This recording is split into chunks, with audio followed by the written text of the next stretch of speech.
para quem ainda não conhece, eu sou o João Gabriel, monitor do curso de Relações Internacionais aqui da UFABC, e estou cuidando, junto com a coordenação do curso de RI, desse projeto do BRI em Casa. Hoje a gente está em mais uma live, mais um dos vídeos da iniciativa do BRI em Casa. A gente vai seguir a mesma estrutura que a gente tem seguido nos últimos encontros, então os professores convidados vão fazer as exposições, explanações deles com relação ao tema, e depois a gente abre para as perguntas e comentários de vocês no Facebook, eu passo para eles no Zoom, para eles poderem responder, a gente faz um debate mais aberto. O tema de hoje é migrações internacionais e refúgio durante a pandemia de Covid-19. A gente está com a professora doutora Júlia Bertino, aqui da UFABC, e também estamos recebendo como convidado externo o professor doutor William Rosa, da Acnur, assistente sênior da elegibilidade da Acnur. Isso. Doutor em Relações Internacionais e professor convidado do programa de pós-graduação em Relações Internacionais Santiago Dantas, da Unesp Unicamp de São Paulo. Eu vou passar a palavra primeiro para o professor William e depois a professora Júlia se sentir à vontade para fazer as indagações e comentários da exposição dela também. Professor William, muito obrigado por estar com a gente hoje, obrigado pelo tempo e a palavra é sua. Obrigado. Eu que agradeço, João, Júlia, eu agradeço pelo convite. É um prazer estar aqui, poder conversar um pouco com vocês nesse momento de quarentena. O termo elegibilidade sempre dá aquela confusão para falar, porque os cargos do Acnur têm todos esses nomes meio esquisitos, né? Então, assistente de meios de vida, elegibilidade, sempre os nomes mais complicados, né? Mas, basicamente, assim, uma explicação, né, inicial, basicamente um cargo que está para auxiliar na forma de reconhecimento da condição de refugiado, né? Então, a elegibilidade é esse processo, né, de que o refugiado, o solicitante de refúgio, ele passa até ter o seu caso reconhecido ou indeferido, digamos assim, né? E aí, a esse processo se dá o nome de elegibilidade, parte dele, né? E o meu cargo, então, aqui no escritório de São Paulo do Acnur, é um pouco de colaborar com o escritório do CONARE. O CONARE é o Comitê Nacional para Refugiados, ele tem escritórios descentralizados, né? Então, ele tem um escritório em São Paulo, com os oficiais, agora tem em Campinas um oficial que está trabalhando lá, fazendo entrevistas regulares e tudo mais, e temos também um escritório no Rio de Janeiro, onde tem a coordenadora e uma oficial. Então, como o escritório em São Paulo, ele é responsável pela área de cobertura, né, que vai do Espírito Santo, Minas, até Santa Catarina. Então, eu acabo apoiando o governo nesse sentido, principalmente nessas regiões, né? E aí, então, o termo elegibilidade do cargo fica um pouco nisso, né? Mas vamos conversar, então, um pouco sobre o tema da nosso encontro aqui, né? Eu acho muito interessante, eu acho que a questão da pandemia, ela veio, de fato, para mudar a nossa realidade, mudar um pouco o nosso dia a dia, e ela muda também o trabalho que a gente realiza, não tem como, né?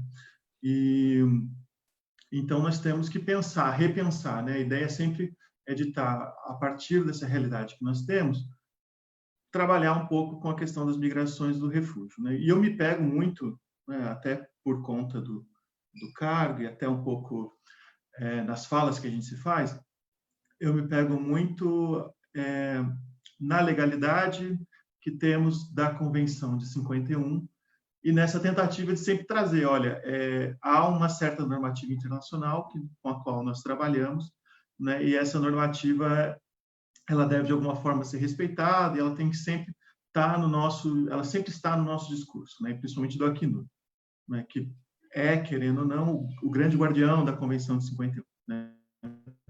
Então, para quem não sabe, o tema do refúgio hoje ele tem um tratado internacional, que é a Convenção referente ao Estatuto dos Refugiados, que foi assinada em 1951, logo após a Segunda Guerra Mundial, ali naquele final da Segunda Guerra Mundial, e que não cria o termo refúgio, né? O termo refúgio ele já é mais anterior, mas de alguma forma normatiza isso e nos indica, então, o que a comunidade internacional quer saber, quer fazer em relação a essas pessoas que são deslocadas por alguns motivos, né?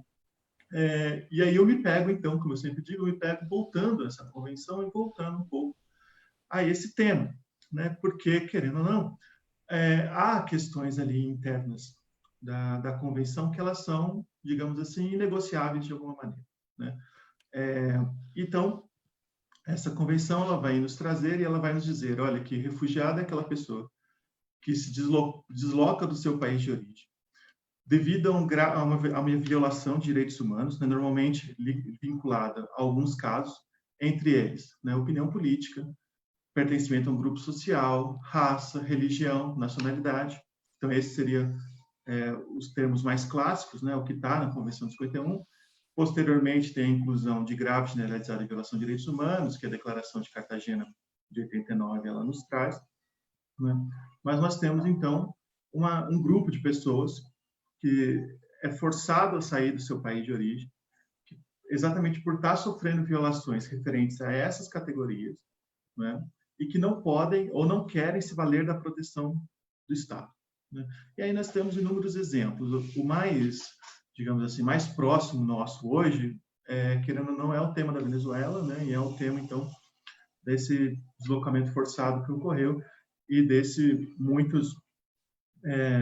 número muito grande de solicitantes de refúgio que nós temos hoje, passou aí da casa dos 100 mil, números oficiais está mais ou menos 130 mil, eu imagino que deva ter um pouco ali próximo dos 150, mas solicitantes de refúgio, então, que saíram da Venezuela e vieram para o Brasil. Né? Tradicionalmente em São Paulo, né? Para quem está em São Paulo, tradicionalmente nós temos um número grande de sírios que veio por conta do conflito da Síria, mas também nós temos diversas nacionalidades, né? Como colombianos, como congoleses, que se encontram na condição de solicitante de refúgio ou na condição de refugiados, né, espalhados pelo Brasil. Né? Hoje nós temos na casa de mais ou menos 37 mil, um pouco mais, refugiados reconhecidos no Brasil inteiro. Né? Então, passaram por esse processo e foram reconhecidos. Né? E aí eu volto nessa legalidade um pouco para dizer, olha, existem direitos mínimos, né, que nós temos que garantir, independente da situação. Né? E dentre esses direitos mínimos está a questão da não devolução. Né?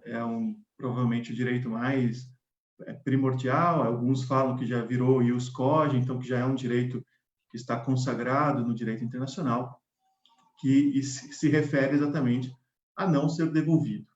Né? Então, eu tenho que ter essa garantia, no mínimo, que a pessoa que chega no Brasil, que está na nossa fronteira, ou que chega em qualquer outro lugar, né? Para todos os estados que fazem parte da convenção e que, de algum momento, assinaram a convenção. Então, eu tenho que ter, pelo menos, essa garantia de que a pessoa, ao chegar na fronteira e dizer eu quero solicitar refúgio, eu sou perseguido por algum motivo, que essa pessoa, então, ela vai ter o acesso ao território e ao procedimento. Né? Não há expectativa de que todo mundo vai ser reconhecido como refugiado, mas eu tenho que ter, pelo menos, pela sistemática da legislação, eu tenho que ter, pelo menos, a garantia de que a pessoa vai ter o direito a solicitar. E que ela não vai ser mandada embora. Né? Porque eu não tenho como, na fronteira, ali naquele momento em que a pessoa chega no aeroporto de Guarulhos, chega no aeroporto do Galeão, chega em algum lugar, chega na fronteira na Turquia, eu não tenho como saber, ali, naquele exato momento, se o que ela está dizendo não vai constituir ou não vai constituir uma pessoa como refugiada. Né? Então, nesse caso, nós temos que ter uma das garantias mínimas, então, é de que esse sistema ele vai funcionar e de que a pessoa não vai ser devolvida. Né? O que se passa quando nós temos uma pandemia como agora? Né? O que nós temos observado é que, por conta do distanciamento social, né, e porque nós temos uma situação em que muitos verificam a necessidade de fechamento de fronteiras, eventualmente, alguns estados que estão também prejudicando esse direito do não refoulemento. Não é? E aí há uma contradição. Assim, eu particularmente vejo como uma grande contradição exatamente com as normativas internacionais. Né? Ficou patente assim, na documentação da OMS, da Organização Mundial da Saúde, quando ela tratou da questão da pandemia, ela mesmo levantou a situação de que o fechamento de fronteiras, puro e simples, não é a forma mais adequada de se lidar com a pandemia, com essas questões.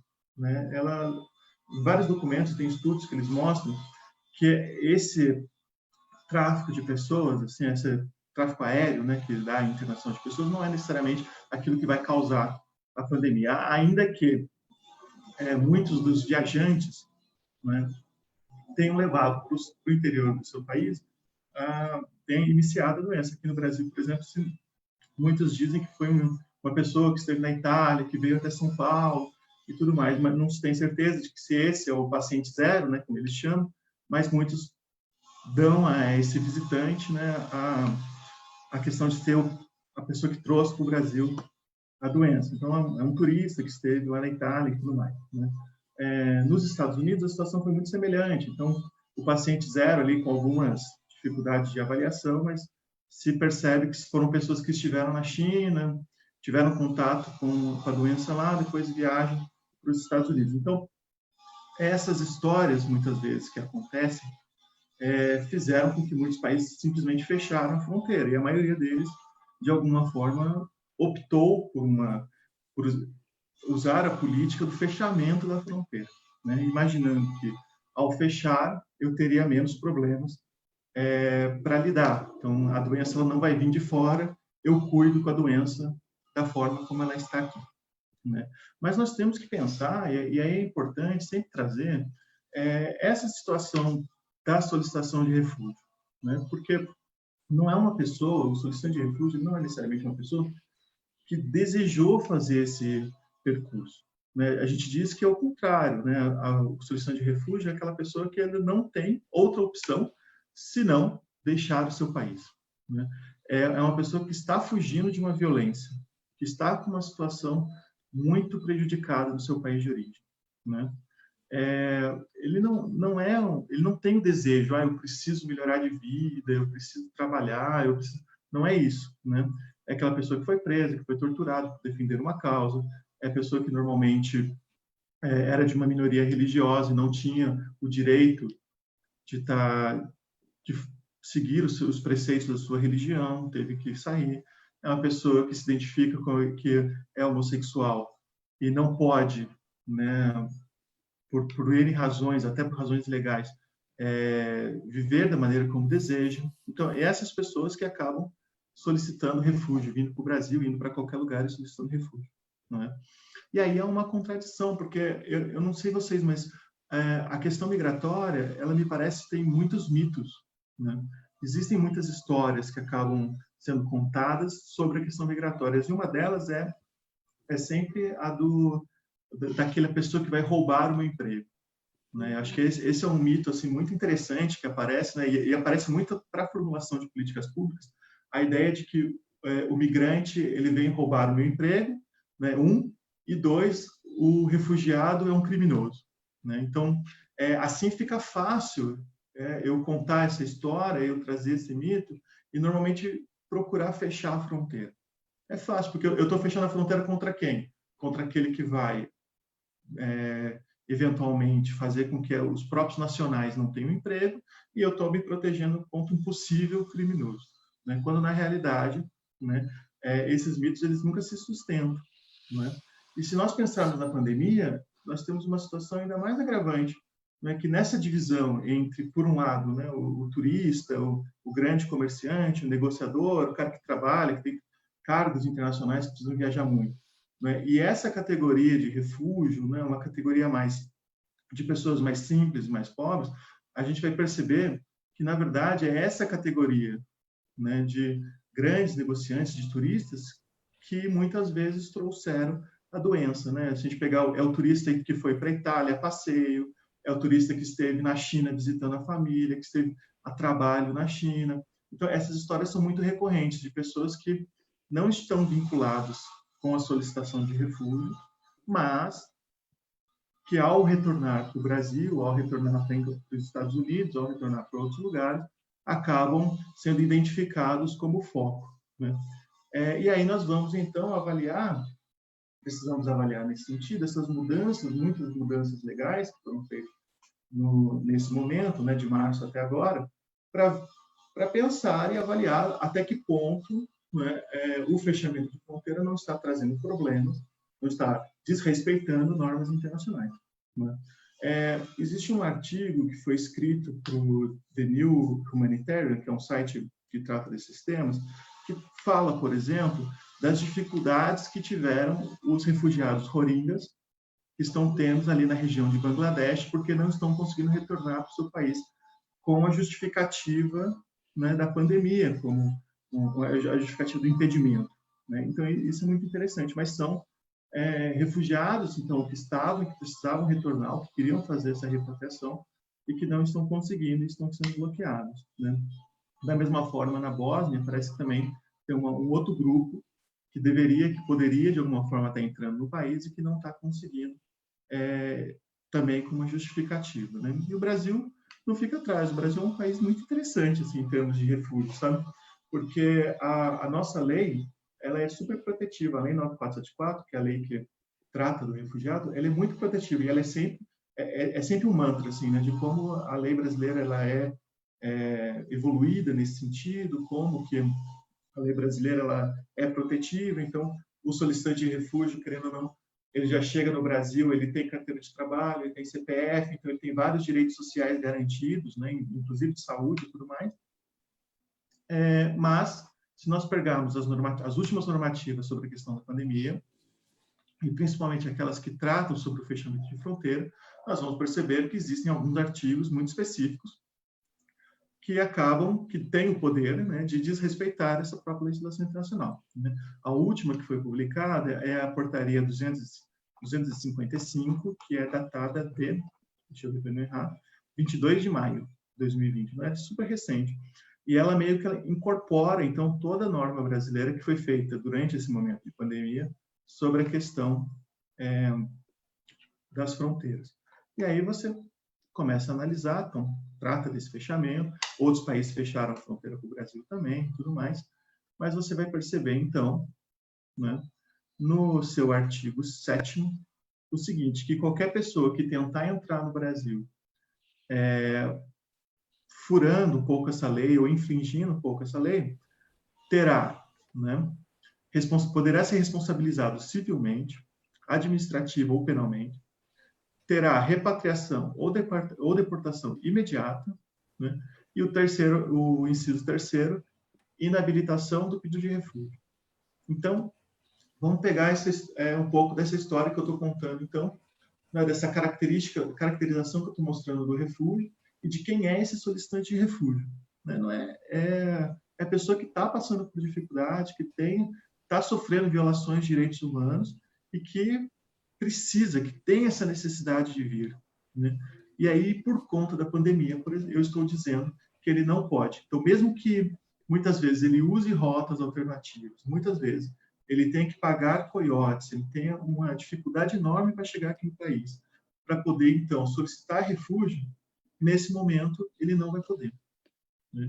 Ele não vai poder porque essa portaria, quando trata, então, da questão das punições daqueles que não, por algum motivo, fure, né, que não cumpra com essa norma, traz que ela não vai poder pedir refúgio. E aí a solicitação de refúgio é o que, no primeiro plano, no primeiro momento, vai garantir a ele esse direito de não ser devolvido, né? No fundo, o que eu estou dizendo é o seguinte: se por um acaso um estudante do Congo que passou 6 meses ali numa prisão porque protestou contra o governo, uma história clássica de congolês, né, que acaba sendo refugiado no Brasil. O cara era estudante naquele momento, o governo do Kabila, isso antes das mudanças, né, políticas, mas vamos usar como exemplo, passou alguns meses preso numa prisão, foi torturado e tudo mais, teve que pagar para poder sair, e isso tudo aconteceu simplesmente porque ele estava se manifestando contra um governo com o qual ele não concorda, né? Ele sabe que se ele permanecer no Congo, ele vai estar sujeito às novas prisões, a novas punições, e consegue, de alguma forma, algum recurso, às vezes ajudado pelas igrejas, às vezes por familiares, e por conta das redes já estabelecidas entre o Congo e o Brasil, ele vem para cá, né? Eu estou dizendo que eu vou pegar essa pessoa e porque ela fez essa viagem agora, nesse momento de pandemia, eu não vou permitir que ela solicite, não só não vou permitir que ela solicite refúgio, mas também eu vou devolvê-la para o Congo, onde ele certamente, com um grau assim, de probabilidade muito grande, pode vir a ser morto. Né? É essa situação, é isso que nós estamos tratando quando a gente percebe, né, as violações ao direito internacional e a violação especificamente do direito da não devolução. Né? Uns tempos atrás, o Acnur soltou um documento, né, pedindo exatamente que esse momento não seja utilizado para desrespeitar. Né? Entendendo assim, que a pandemia gerou uma situação de fechamento de fronteira, um medo muito grande com esse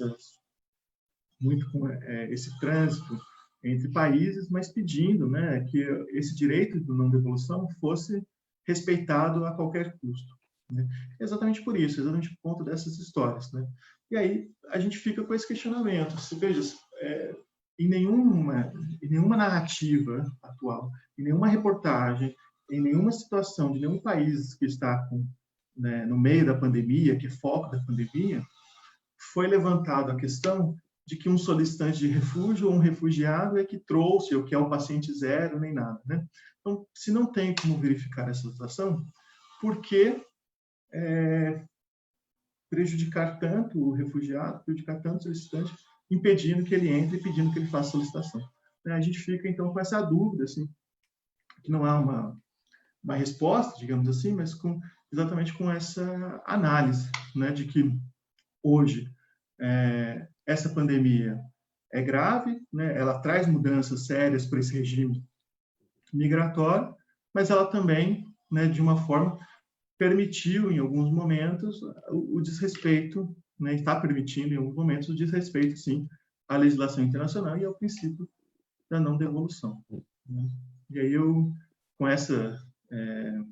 esses comentários, eu passo então a palavra para vocês. Obrigado. Obrigado, William.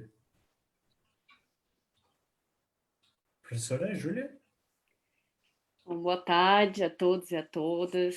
Queria registrar aqui minha alegria, né, o prazer que é participar dessa iniciativa importante do BRI, em parceria com o CARI. Né, aqui agradecer o João Gabriel, que está fazendo todo esse trabalho aí, né, de coordenar Zoom com o Facebook, etc. e tal. E agradecer muito a presença do William Rosa, né, nosso professor convidado, colega de muita e longa data, e que trouxe reflexões muito importantes para a gente pensar a questão do fechamento de fronteiras, né, que coloca em xeque a própria mobilidade humana nesse contexto de pandemia, e a violação de direitos a refugiados, solicitantes de refúgio, que também nos coloca, né, essa questão de como viabilizar o acesso ao refúgio nesse contexto pandêmico. E aí, pegando o gancho, eu queria acrescentar outros pontos, outras questões para a gente debater junto, muitas delas que eu desenvolvi no artigo, o João Gabriel vai colocar o link, também tem um artigo importante aí do professor William, que ele também, né, pôde avançar mais nessas reflexões. E nesse artigo que eu escrevi já faz quase 2 meses, então as coisas já mudaram um pouquinho, né, porque é tudo muito dinâmico nesse cenário que a gente está vivendo. Um primeiro ponto que eu queria ressaltar nesse texto e conversando aqui com vocês é o perigo que a gente tem vivendo no contexto da pandemia do Covid-19, que é a associação da doença a uma nacionalidade específica. Isso claramente não fui eu, né? Foi a professora Deise Ventura, brilhante, que destacou em diversos textos dela, mas como a gente acaba disseminando, difundindo uma visão do estrangeiro como um vetor de doenças epidemiológicas. Então, o William estava desenvolvendo bem, né, esse ponto de que, inicialmente, foi se detectado em Wuhan, né, que seria, vamos dizer assim, o ponto de partida do novo coronavírus, e dali ele teria se alastrado para várias outras partes do mundo. Né? E isso abre, portanto, né, um grande espectro aí de possibilidades do que a gente vem presenciando de atitudes discriminatórias e xenofóbicas, né, a uma nacionalidade específica, no caso chineses e chinesas, mas também a pessoas com ascendência oriental, né, e não necessariamente dessa nacionalidade em específico. E aí eu queria destacar como um exemplo aqui no Brasil, vocês devem ter acompanhado, o caso de um condomínio em São Paulo, né, em que se tentou proibir a entrada de chineses, alegando que eles eram portadores do novo coronavírus e iriam disseminar a doença, portanto, Covid-19, por todo o prédio, né? E, obviamente, uma atitude não só xenofóbica, discriminatória, mas também flagrantemente ilegal. Houve um outro caso, assim, só para citar alguns, né, no nosso espectro aqui, nosso cenário brasileiro, mas na França também, vários relatos de denúncias, né, e aí se iniciou uma campanha, um movimento com a hashtag Eu Não Sou um Vírus, né? Isso é bastante importante da gente ter atenção em relação ao crescimento, né, uma escalada potencial aí da xenofobia em relação a migrantes de outras nacionalidades também, ou descendentes, né, que não necessariamente são nacionais daquele país, mas estão sendo discriminados, estão sendo hostilizados por conta dessa associação com a doença, né? Uma outra questão que eu queria destacar, que me parece assim um enorme desafio, que é a seguinte: como combater, né, a pandemia, enfim, né, a questão, a doença do Covid-19, num cenário de grande aglomeração humana. Então, no nosso caso, no Brasil, nós temos as comunidades vivendo em favelas, que já nos coloca esse grande, enorme desafio. Mas em relação a assentamentos ou campos de refugiados, essa é uma grande questão a ser enfrentada por organizações, agências humanitárias, né? Não apenas o Acnur, como a OIM, que são ligados à ONU, mas também outras de caráter não governamental, né? E também de atuação internacional, como Médicos Sem Fronteiras, enfim, outras organizações que estão ali atuando em loco, né? Quer dizer, sendo o isolamento a medida considerada mais eficaz, além das regras de higiene, como a gente pode garantir a proteção, principalmente pensando nos grupos mais vulneráveis, e nós sabemos que essa doença acomete mais uma determinada faixa etária, que são os idosos, né?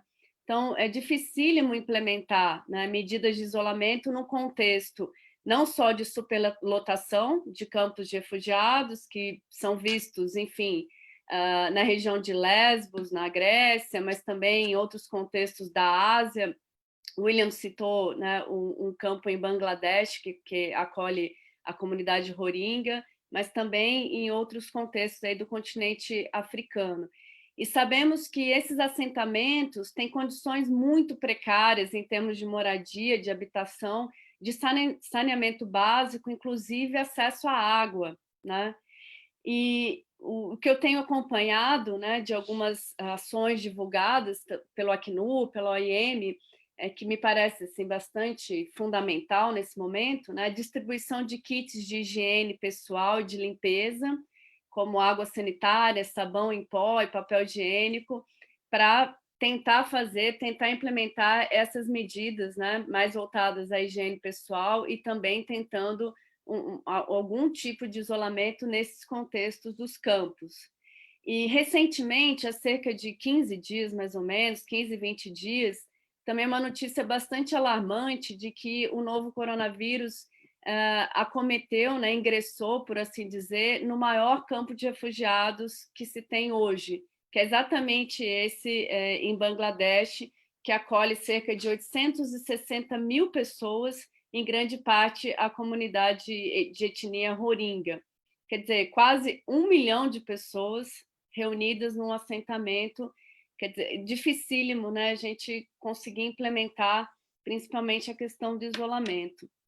E um terceiro ponto que eu queria destacar é também a importância, né, a extrema relevância de políticas que propiciem a inclusão não só de refugiados, refugiadas, solicitantes de refúgio, como também migrantes, ou seja, pessoas que estão categorizadas, né, em outras categorias aí migratórias. E porque a partir do momento em que essas pessoas possam ingressar nos sistemas públicos, especialmente na área do atendimento médico, aí que a gente vai ter uma garantia maior de que haja, de fato, uma prevenção ou mesmo o combate à doença, à disseminação da doença. Aqui eu gostaria de citar que o governo português teve uma decisão emblemática nesse sentido ao regularizar a população migrante em seu território, exatamente pensando nessas questões das políticas sociais, né? Na atendimento médico, na área de saúde, mas pensando também em questões ligadas à moradia e à empregabilidade, né? A possibilidade de benefícios ligados à questão de auxílio, né, em relação à renda e tudo mais. Há um projeto de lei no Brasil nesse sentido, né? É um projeto de lei recente, vou até pegar aqui o número, que eu tenho uma colinha aqui para citar para vocês, né? Que é um projeto de lei número 2699 de 2020, foi uma iniciativa do PSOL, mas obviamente a partir de vários movimentos sociais ligados à questão dos migrantes, direitos humanos e tudo mais, que propõe instituir medidas emergenciais de regularização migratória no contexto da pandemia do Covid-19. E essa proposta tem como objetivo conceder autorização de residência pela acolhida humanitária, que foi prevista pela nossa Lei de Imigração, ou também conhecida como Nova Lei de Imigrações, 13.445 de 2017. Então, me parece ser fundamental. E aí, tentando já caminhar para o encerramento da minha fala, a questão do auxílio emergencial também é algo crucial, né? Ele é extensível, né? Obviamente, não só a nacionais, portanto, brasileiros e brasileiras, que atendam aos requisitos ali previstos, mas também a residentes, né? O artigo 5º da nossa Constituição, que trata de todas as garantias fundamentais, já prevê, né, a extensão dessas garantias aos residentes no território nacional. E ali não é diferente. Então, solicitantes de refúgio, refugiados, refugiadas, também podem ter acesso ao auxílio. Porém, nós sabemos que há relatos, né, há denúncias de muitos brasileiros e brasileiras que têm tido dificuldade em acessar esse auxílio, né? Então, vamos pensar, se nacionais estão tendo dificuldades em acessar o auxílio, imaginem migrantes, refugiados e solicitantes. Tem uma série de questões complicadas aqui ligadas à documentação, né? Então, por exemplo, alguém que esteja trabalhando ali na Caixa Econômica Federal e se depare com um documento, um protocolo de solicitação de refúgio, né? A compreensão em torno desse documento para fazer valer, né, o acesso a esse auxílio emergencial, a grande dificuldade. E tentando já caminhar mesmo para concluir minha fala, acho importante que houve muitas iniciativas também por parte da sociedade civil, né? Diversas ONGs que já atuam há bastante tempo, né, com migrantes e refugiados, no sentido de arrecadar doações, no sentido de propiciar com que essas populações que estão perdendo renda estão tendo a sua inserção no mercado de trabalho de alguma forma impactada, né, pela questão do contexto da pandemia. E, então, diversas iniciativas muito positivas, né? Uma das que eu vi também é sobre o Abraço Cultural, que é uma iniciativa em que refugiados e refugiadas dão aula do idioma de origem, né, seja em geral o idioma do país, né, do colonizador, né, do país de origem, e eles estão continuando esse trabalho por meio dessas plataformas virtuais, em modo remoto. E, ao mesmo tempo, como o professor William bem colocou, né, essa visão também negativa sobre o migrante estrangeiro, de modo geral, que vai roubar o emprego, que vai, enfim, né, trazer uma disputa, uma competição em relação ao nacional.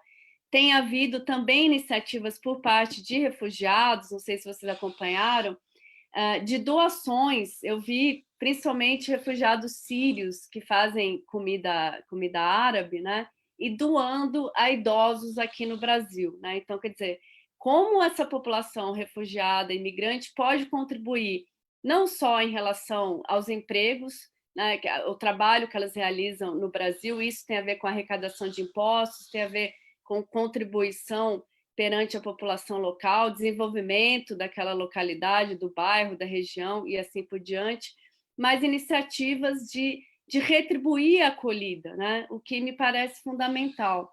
Então, se a gente for pensar todo esse desenrolar da pandemia, né, as ações que vêm sendo desenvolvidas, parece que a gente transita um pouco entre a hostilidade, que eu comecei a minha fala citando as atitudes de xenofobia, de discriminação, preconceito e hostilidade, né? Mas também podemos caminhar rumo à solidariedade e numa via de mão dupla, né?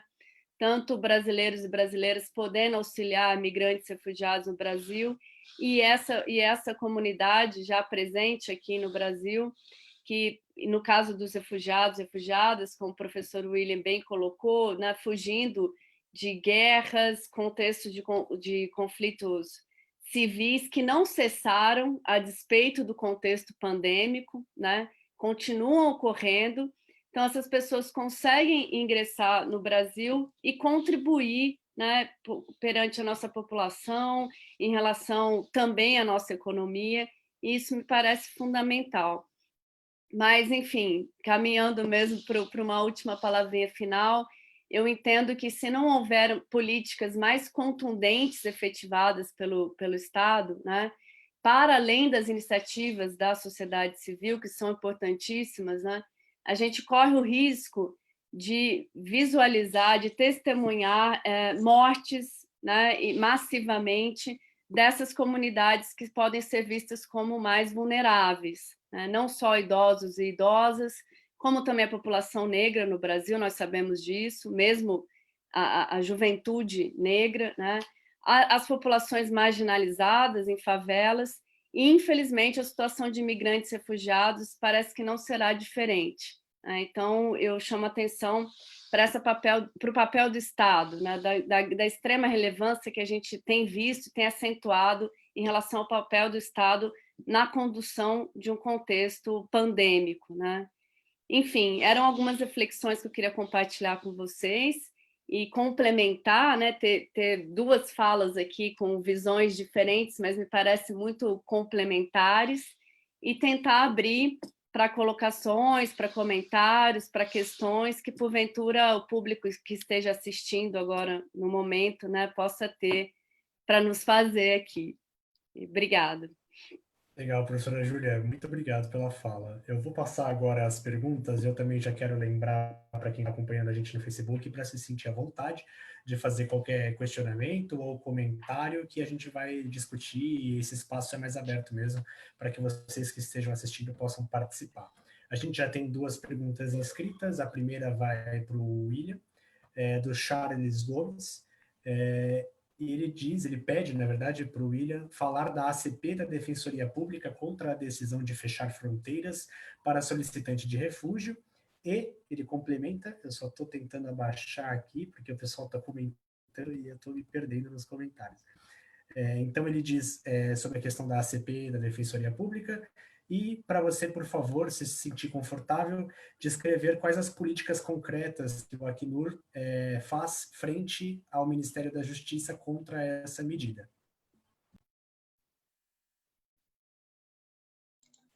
Tá bem, bom, quero agradecer ao Charles, que é amigo nosso, né, já de outros trabalhos, né, já conhecemos são muitos amigos, né. De fato, teve um pouco nessa linha do que eu disse, né, dessa preocupação do Acnur com a questão da não devolução e com o respeito, né, muito grande da não devolução e das normas internacionais de refúgio, e muito nessa linha, né, a Defensoria Pública da União entrou recentemente com uma ação civil pública pedindo, né, que essa parte da norma fosse retirada, de que não tivesse, né, esse desrespeito, entre outras. Então essa não é só o foco, mas parte do foco dessa ACP está na questão da fronteira, né, e com outros pedidos, inclusive, né, mas um deles muito focado é isso. E assim, foi um trabalho, eu até tive a oportunidade de conversar com os defensores que escreveram, né, a ACP, que estão na frente disso. Ficou um trabalho muito bom, assim, justificativa, né?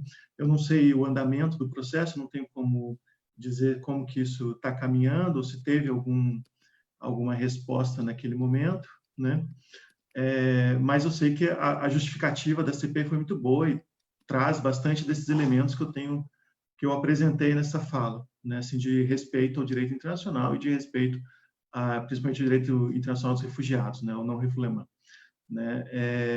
Mas é isso, então esse apoio, o Acnur tem apoiado essas ações, né? Então não fez parte da CP, não escreveu a CP nem nada disso, mas tem trabalhado junto com o Ministério da Justiça para não violar essas questões, o direito ao não refoulement, né? Então o trabalho do Acnur no Brasil, se nós pegarmos toda a questão fronteiriça ali, principalmente na Venezuela, né, tem um monitoramento muito grande para impedir, de alguma forma, que essas pessoas fiquem numa situação de muita vulnerabilidade lá. Acho que a fronteira em Pacaraima é hoje um dos principais problemas, é evidente, né? Tem sempre um fluxo muito grande, a gente diz que é um fluxo de mais ou menos 500 pessoas por dia que passam ali aquela fronteira, né, muitas das quais solicitam refúgio, outras vão por outras vias migratórias, como a residência temporária, né? Mas nós temos, então, um trabalho ali muito grande, e hoje, com a questão da pandemia, temos criado, inclusive, hospitais de campanha e tudo mais, para impedir, então, né, que essa situação que a Júlia diz muito, né, do campo de refugiados, que nós não temos, mas nós temos abrigos da sociedade civil que são apoiados pelo Acnur, né, ali naquela região, tanto em Boa Vista quanto em Pacaraima, então temos abrigos que tem esse patrocínio, que tem esse financiamento, né, controlados pela sociedade civil, mas para impedir, então, que a pandemia chegue até esses lugares e que mantenha-se um mínimo de distanciamento social e de garantir que não tenha casos ali dentro, né? E para isso, para tanto, até um hospital de campanha foi criado ali na localidade, inclusive para evitar que isso aconteça, né? Então, nós estamos trabalhados fortemente para impedir, né? Temos monitorados o aeroporto de Guarulhos, nossas reuniões, elas continuam, nós temos um projeto do GT Guarulhos, que a gente chama, né, de monitoramento ali da questão dos inadmitidos e tudo mais, e temos apoiado da melhor maneira possível, mas, de fato, essa ação civil pública, ela traz muito desses elementos de respeito ao direito internacional e pede, então, que especificamente essa norma, né, ela não seja reproduzida, mas que possa, então, de alguma forma, ser revogada. Obrigado, William. Professora Júlia, se você quiser fazer algum comentário. Eu acho que o William respondeu brilhantemente. Eu estava ouvindo ontem, né, um webinar, também foi muito interessante, da Associação de Juízes Federais, em que houve algumas falas, né, da Camila Assano, da Conectas, do Padre Paulo Parisi, desculpa, e do Pablo Matos, do Acnur. Eles estavam comentando exatamente, né, a ação civil pública e da DPU contra a decisão de fechar as fronteiras, né? Eu acho que é bastante importante, né, a gente avançar nesse sentido. Inclusive, eu acho que tem uma discussão importante também sobre a portaria, né, que o William mencionou na fala dele, que, na verdade, tem uma edição dela em março, ela é renovada em abril, e agora a última de maio é 255, né? Que é nesse sentido de fechamento das fronteiras, proibição de entrada de estrangeiros aqui no Brasil, e que gera todo esse debate que o William começou, né, a fala, iniciando em relação ao acesso, à própria possibilidade de solicitar refúgio no Brasil. Acho que são questões fundamentais aqui para a gente pensar nesse momento. Legal, Júlia. Obrigado. Agora, seguindo para a próxima pergunta, que vai ser direcionada aos dois professores convidados, do Gabriel Colim, ou Gabriel Colan, acho que é Colim. O Gabriel pergunta sobre a questão do auxílio financeiro que a professora Júlia apresentou para a gente, e ele gostaria que vocês dois comentassem sobre o acesso de refugiados a medidas de ajuda econômica na América Latina, tanto por parte de auxílios governamentais e também com assistência em dinheiro da Acnur. Ele também complementa. E, se possível, comentar também sobre o regresso de venezuelanos com relação a dificuldades em regularização de documentação e dificuldades econômicas nos países de acolhida, que os acolhem. Eu acho que a gente pode começar com a professora Júlia e depois passar para o William. Bom, Gabriel foi me orientando de iniciação científica, PDPD, na verdade. Sobre essa questão do auxílio emergencial em outros países da América Latina, eu não tenho acompanhado, então eu vou ficar devendo. Preciso pesquisar essa informação, não sei se o William tem. Né? O que eu acompanhei mais foi principalmente essa decisão do governo português, né, que é bastante emblemática nesse sentido, de possibilitar a regularização migratória e, com isso, acesso a outras medidas. Mas, da forma como eu entendo em geral, é que se não houver, quer dizer, as políticas governamentais, elas podem ser direcionadas só aos nacionais ou também a residentes, né? E aí vai englobar outras categorias migratórias, né?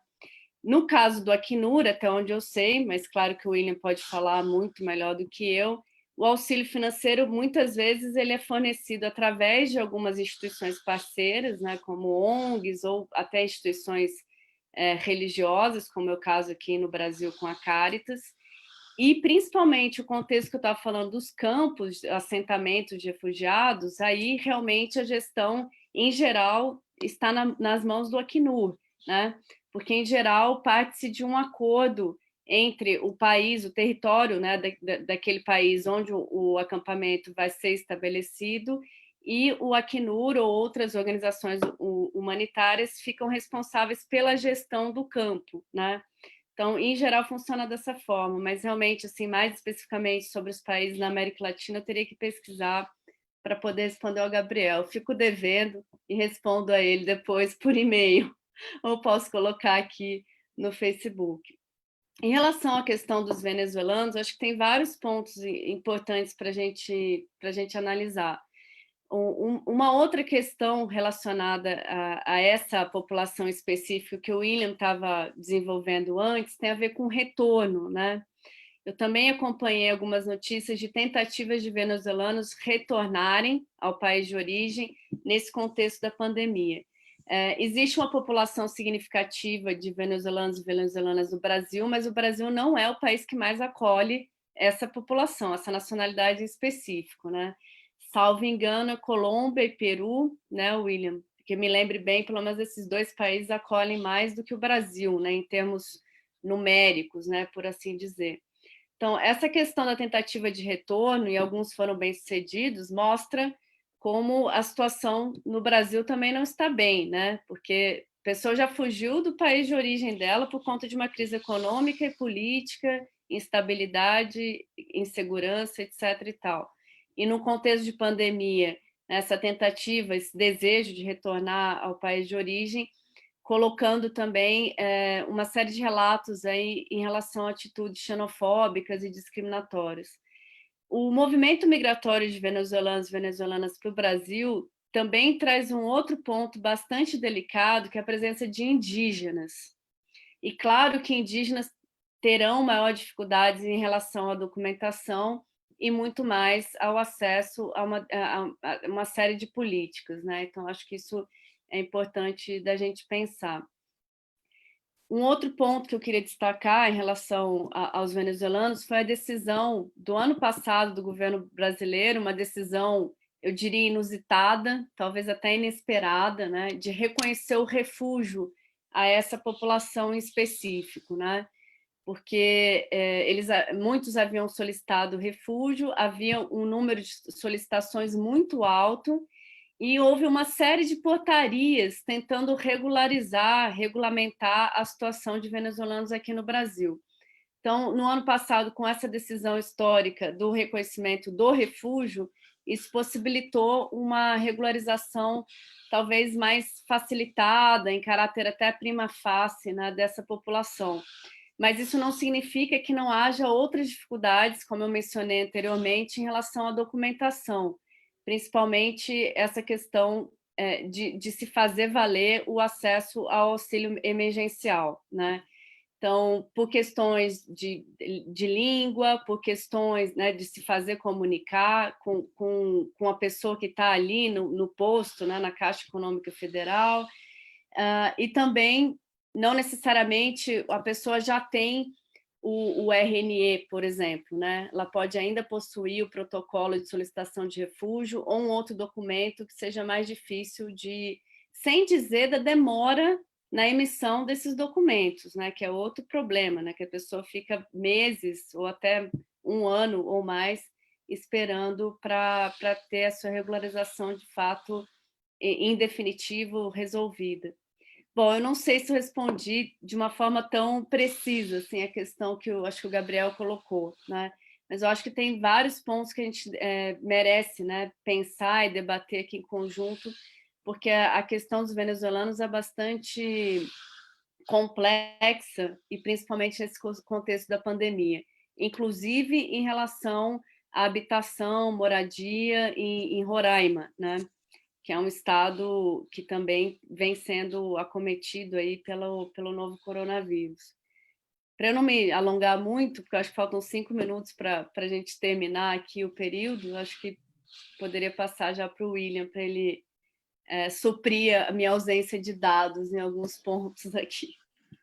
Imagina. Não, acho que é isso mesmo, acho que os seus comentários foram certeiros, né? Tem uma plataforma, faço até propaganda aqui da plataforma, que chama R4V, tem tentado meio que ter os esforços, né? Então, concentrar os esforços, informações sobre os esforços que são realizados no campo humanitário para a população venezuelana, né? O r4v.info, a página. E aí, se você entrar lá tem os dados que o governo passa, né? Que os governos trazem mais atualizados, e aí, de fato, nós vamos ver que Colômbia e Peru têm um número muito maior de venezuelanos que estão nos seus países, né? A Colômbia, por exemplo, já tem um pouco menos aí de 800 mil venezuelanos, enquanto o Brasil está com uma casa muito menor, na casa dos 200 e tudo mais, né? Então, assim, de fato, essa é uma situação interessante, assim, de se pensar como que essa população acessa, né? É interessante por um lado e preocupante de outro, né? Mas como que eles vão acessar direitos sociais, né? Então, é uma luta muito antiga, né? Para o reconhecimento, ou mesmo para a alteração do protocolo de refúgio, né? Porque se nós temos, por um lado, né, a Lei 9474, que garante o direito a todos os solicitantes de refúgio, desde o pedido, né? Se nós temos ainda, né, uma Constituição Federal, como a Júlia diz, com o artigo 5º, garantindo o direito e o acesso a direitos a qualquer pessoa, independente de nacionalidade, né, se esperaria que esse acesso aos direitos sociais fosse mais simples, né? Mas, infelizmente, a questão documental ela é um problema, né? Até porque, por enquanto, né, há esforços para modificar essa situação, mas o que nós temos hoje é um documento, que é o tal do protocolo de solicitação de refúgio, que é num papel impresso, às vezes tem foto, às vezes a foto é carimbada, às vezes não tem, então cada lugar acaba tendo um padrão de documento, cada superintendência da polícia acaba tendo um padrão de documento diferente. Isso foi nos anos, né? Assim, com os anos foi padronizado. Então hoje você tem um documento que é mais ou menos semelhante para todo mundo, pelo menos nos últimos 2 anos, mas que continuava sendo uma folha de papel A4.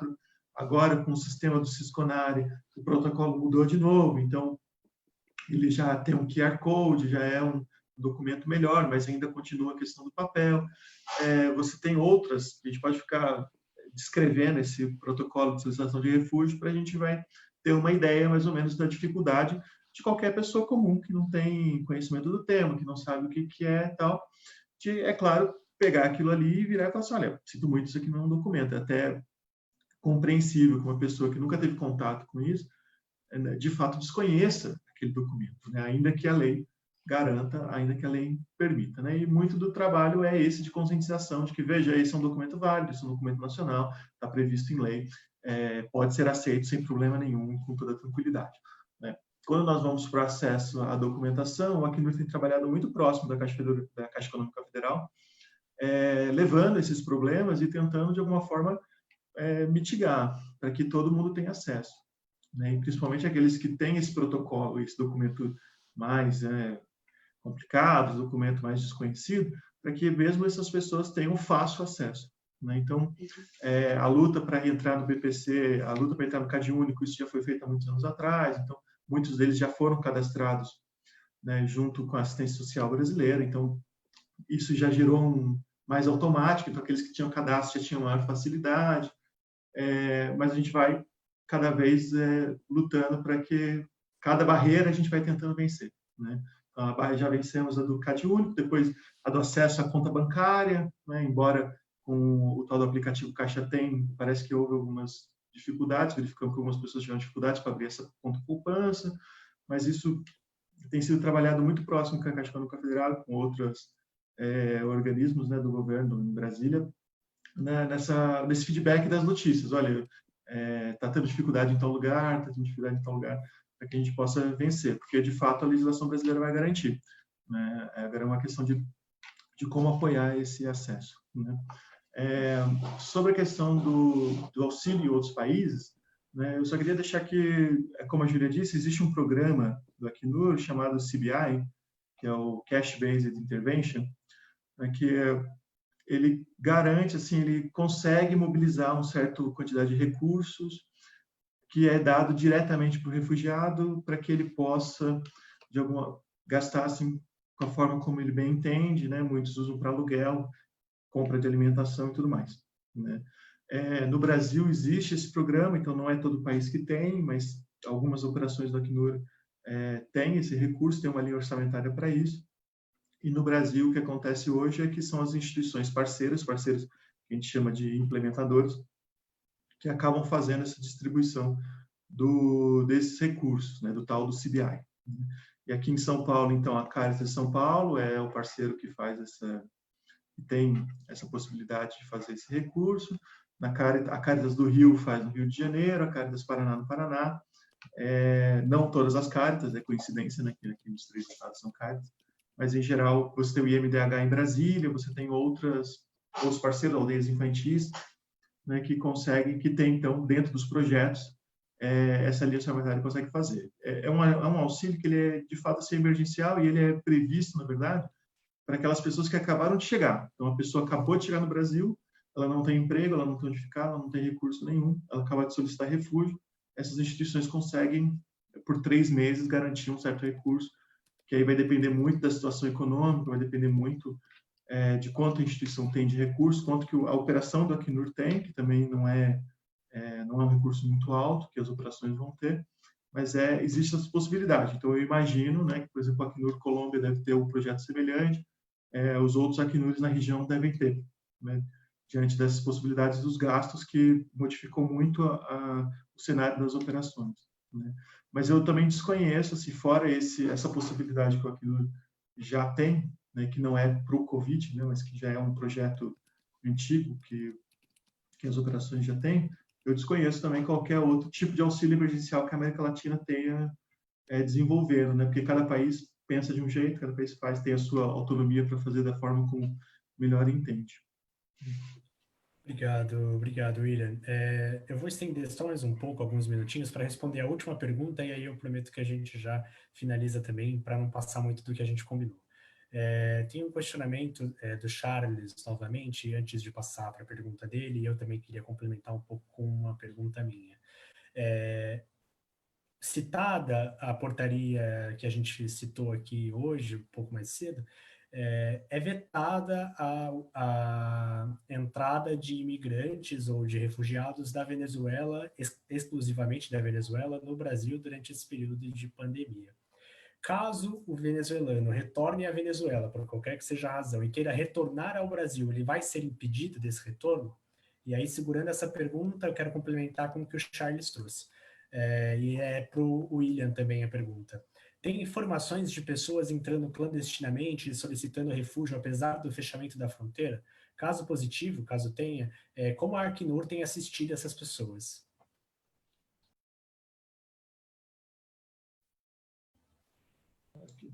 Quem começa? Então, William, né? São 2 situações, né?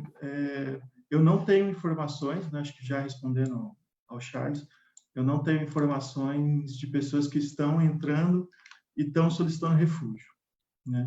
Primeiro porque a atuação da Polícia Federal, né, por conta da pandemia, e aí quem solicita refúgio ela tem que se dirigir à Polícia Federal necessariamente para finalizar o pedido, né?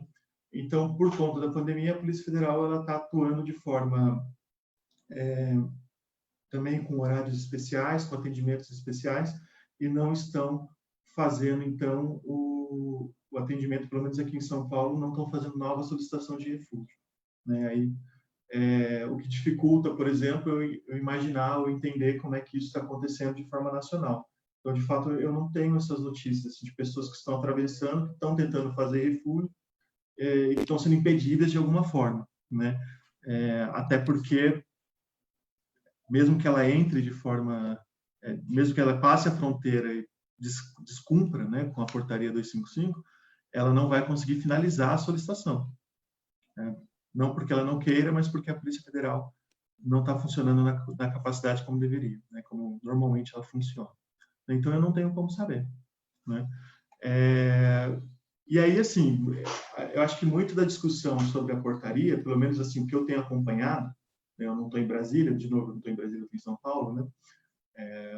Então, o que chega para a gente também é diferente, mas o que eu percebo é que muito da discussão, pelo menos assim, do que eu tenho acesso, é mais do campo da dogmática, assim, né, da norma e da construção da norma, do que propriamente de casos que eu tenho acompanhado, né? Então, eu vejo a norma e eu percebo, olha, essa norma, querendo ou não, ela vai infringir, por vários motivos, a legislação internacional, né?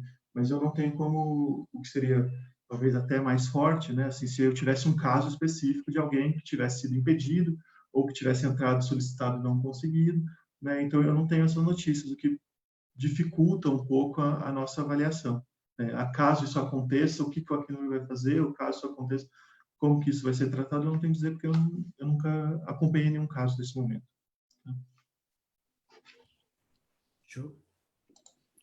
Bom, sobre esse ponto, o que eu tenho acompanhado, né, das discussões e das notícias, o que parece também um pouco óbvio, né, é que diminuiu o número de pessoas ingressando, inclusive de venezuelanos e venezuelanas, mas obviamente, né, diminuiu também por conta dessas várias edições de portarias restringindo o acesso.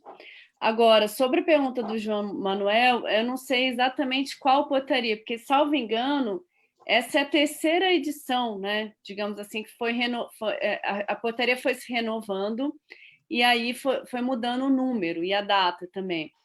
A última é a 255, de 22 de maio de 2020.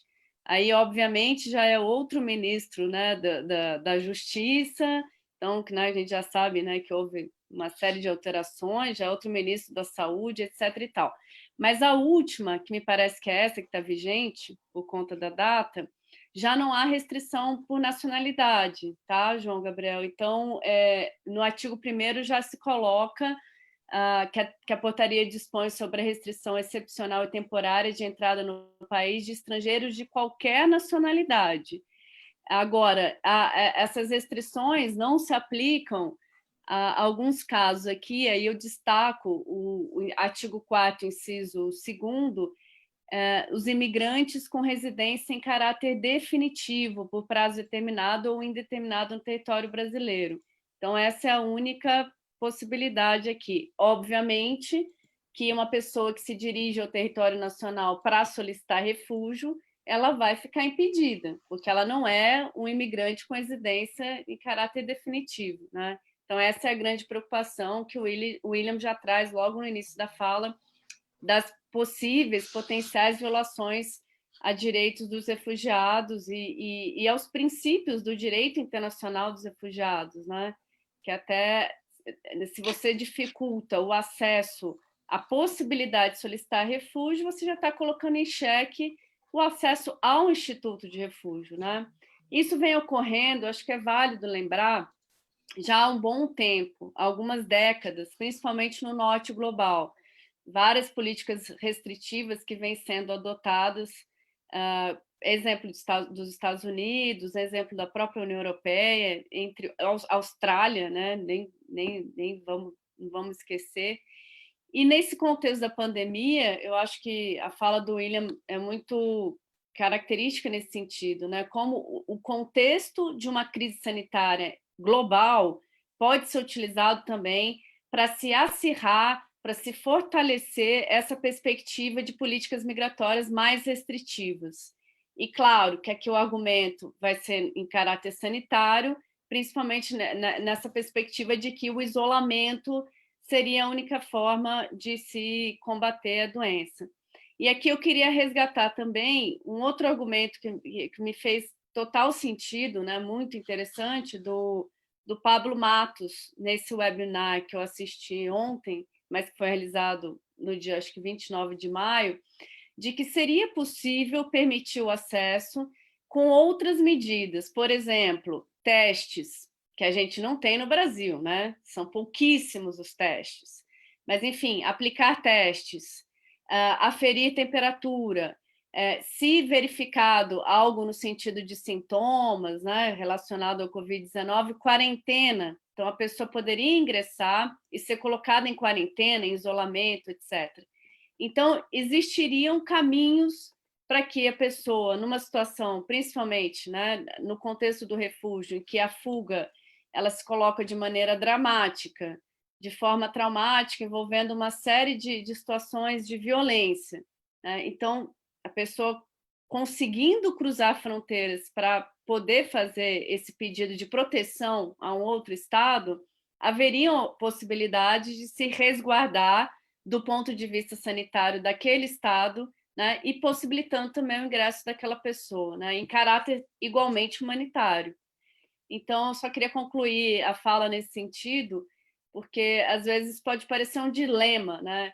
Ah, mas a gente está caminhando para uma perspectiva de securitização, né, de fortalecimento das fronteiras, mas essa seria a única medida para se combater a disseminação do novo coronavírus, a disseminação da própria doença do Covid-19. E aí os estados estão adotando essas medidas de fato de restrição em termos de ingresso territorial.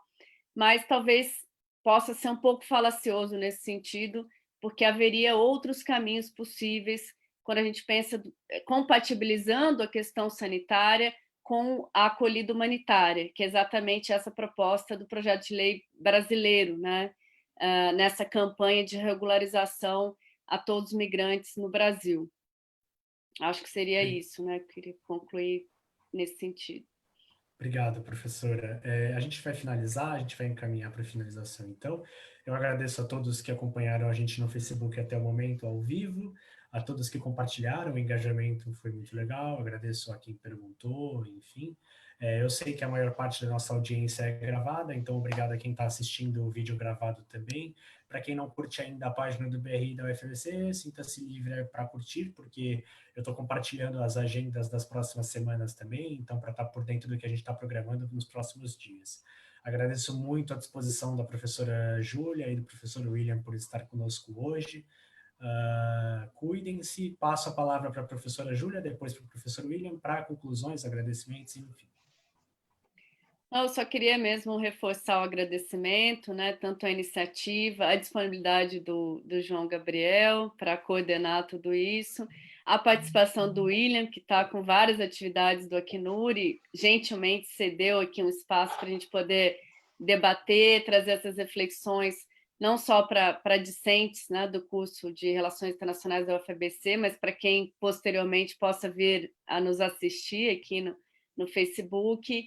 E também agradecer quem está nos assistindo em casa, hashtag fica em casa, né? Acreditamos no isolamento, e acho que essa é uma forma bastante importante agora, nesse momento, para a gente preservar a nossa saúde e contribuir, né, para que o sistema público não colapse. E, ao mesmo tempo, também é importante a gente difundir um pouco essas informações, essas discussões sobre a situação de imigrantes, refugiados e refugiadas no Brasil, porque me parece que pouco se tem falado, né? Sempre um tema que acaba sendo mais marginal, mais marginalizado, né? E claro que ele não é nem um pouco menos importante. E era isso, queria agradecer novamente a oportunidade, o espaço e a troca, principalmente aqui com o William. Obrigada, pessoal. Obrigado, professora. Eu que gostaria de agradecer Estou sempre disponível quando quiserem para a gente voltar a falar sobre esse tema, outros temas. Eu acho ótimo, adoro estar aqui. A Júlia é uma amiga antiga já, com quem a gente sempre tem muito contato, com quem eu gosto muito. E é um prazer enorme estar aqui. Agradeço a todo mundo que fez comentários, agradeço a quem está assistindo. E vamos juntos, que a questão migratória, a questão de refúgio é muito importante, é algo que é muito bom de se trabalhar, muito, muito gratificante. Obrigado, pessoal. Boa tarde. Tchau, tchau. Obrigada, William. Tchau, boa tarde. Tchau,